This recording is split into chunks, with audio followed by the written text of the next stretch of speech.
My dear friends and my beloved brothers and sisters in Christ Jesus, praise the Lord, glory be to God.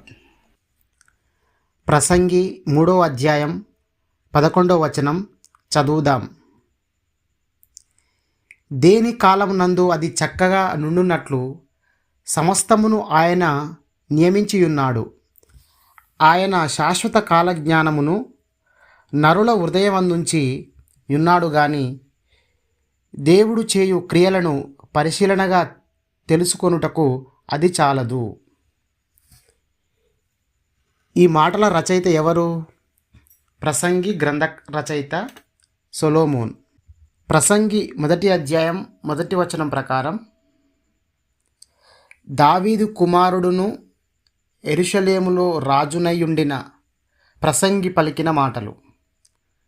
ప్రసంగి 1వ అధ్యాయం 12వ వచనంలో ఈ రచయిత తన గురించి చెప్పుకుంటున్నాడు. ప్రసంగినైన నేను యెరూషలేమునందు ఇజ్రాయేలీయుల మీద రాజునయ్యుంటిని. ప్రసంగి అనే పదానికి అర్థమేమిటి? హెబ్రీ పదం కొహెలెత్ అంటే సభలో మాట్లాడేవాడు, ఉపదేశకుడు, ప్రజలను సమీకరించి బోధించేవాడు అని అర్థం. ఇది పదవి, వ్యక్తి పేరు కాదు. సొలొమోను ఎందుకు ప్రసంగిగా మాట్లాడాడు?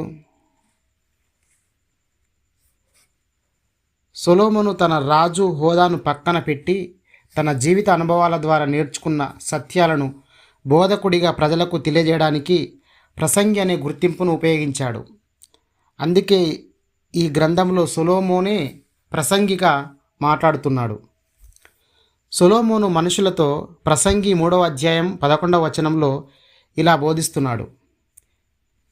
దేవుడు ప్రతి దాన్ని తన సమయాన చక్కగా నియమిస్తాడని, దేవుడు మనిషి హృదయంలో నిత్యత్వ భావనను ఉంచాడని, అయినప్పటికీ మనిషి దేవుని సంపూర్ణ కార్యాన్ని పూర్తిగా గ్రహించలేడని, అంటే మనిషికి కాలపరిమితి జ్ఞానం ఉంది, దేవునికి మాత్రం నిత్యమైన సంపూర్ణ జ్ఞానం ఉంది.